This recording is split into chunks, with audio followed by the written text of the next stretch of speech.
باتبان النمارة وتبان الثعالب، والقزم قزم والعملاق بيظل عملاق، والقزم قزم والعملاق بيظل عملاق.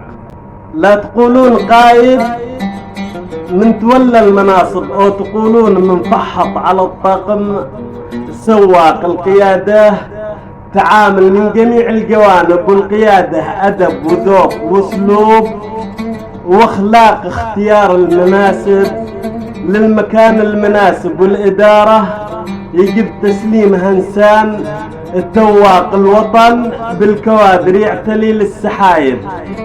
لا تسلم مهام الشخص مخلص وصداق، بعد كل الذي شفناه يكفي تلاعب. لا هنا نكتفي من الحيل والتسلاق، الوطن ليس ملكية تخص الأقارب أو بضاعة تجارية رخيصة بالأسواق. الوطن مش غنيمة لا تظنوه راتب، الوطن انتمى بالقلب نابض وخفاق، فهموا كل من فكر بأنه مكاسب.